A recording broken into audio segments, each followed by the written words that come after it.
tahun 1800 sehingga 1900 Masihi, hampir 80% penduduk Pahang ialah beragama Islam. Kegiatan keislaman yang besar terdapat di Kampung Mengkarak, Kampung Berhala Gantang, Kampung Kertau di Chenor dan juga di Kampung Keapang Tengah di Pekan, Pahang. Boleh dikatakan antara tahun 1930 hingga 1950-an, kewujudan sekolah agama dan pusat pengajian terdapat di seluruh negeri Pahang, dari Pekan hingga ke Kuala Lipis. Perkembangan Islam terus berjalan sesuai dengan perkembangan dunia moden. Menurut cerita, dikatakan Haji Senik dan anak buahnya menyusur pantai untuk mencari penempatan baru. Setelah beberapa hari berjalan, mereka sampai ke sebatang anak sungai. Mereka mendapati tanah di situ subur kerana terdapat banyak tumbuhan. Anak sungai yang sangat jernih. Haji Senik mengambil keputusan untuk berkampung di situ. Mereka bergotong royong membersihkan hutan menjadikan kebun. Masalahnya beruang juga gemar ke situ untuk mencari madu kelulut. Ketika mereka pergi ke kebun, mereka sering terserempak dengan beruang. Akhirnya mereka mengadu kepada Haji Senik setelah mendengar aduan anak buahnya. Haji Senik meyakinkan mereka dengan berkata bahawa tempat itu adalah tempat yang paling sesuai untuk dibuat perkampungan.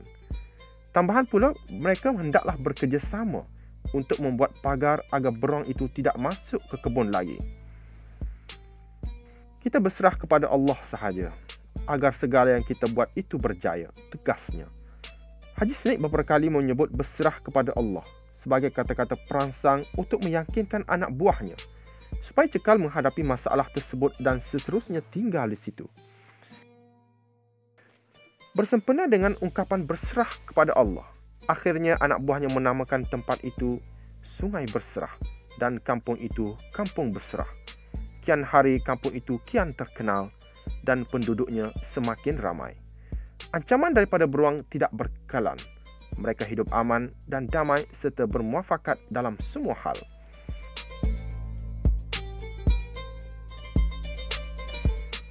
Syekh Abdul Mubin sangat dekat dengan masyarakat sehingga menjadikannya tempat rujukan dan tempat mendalami ilmu agama.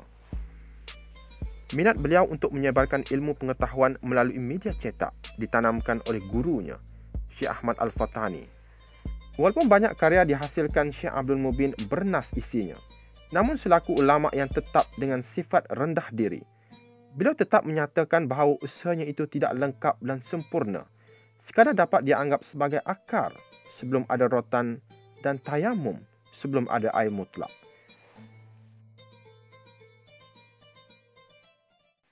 Syekh Abdul Mubin bukan sahaja menyampaikan kuliah agama di masjid dan madrasah, tempat kediaman beliau di Alun Ladang Besrah. Beliau turut mengadakan pengajian di Istana Sultan Pahang secara bergilir-gilir. Beliau gigih berulang-alik ke istana menaiki kenderaan awam sahaja.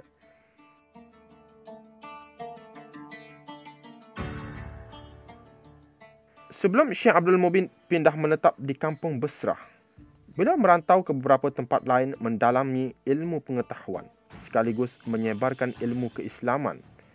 Sebagai ulama sentiasa menggerakkan dakwah, beliau banyak menghasilkan beberapa karya agung.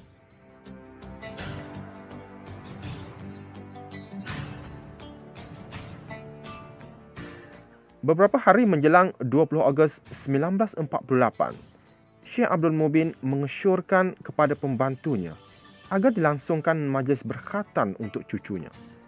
Beliau yang uzur hanya memerhatikan keriuhan dan kerancakan upacara. Walaupun kesihatan beliau kurang baik, namun dari dedaun tingkap, beliau tetap menggagahkan diri, memerhatikan orang kampung berarak membawa masuk kumpulan kanak-kanak berkhatan, termasuk cucunya.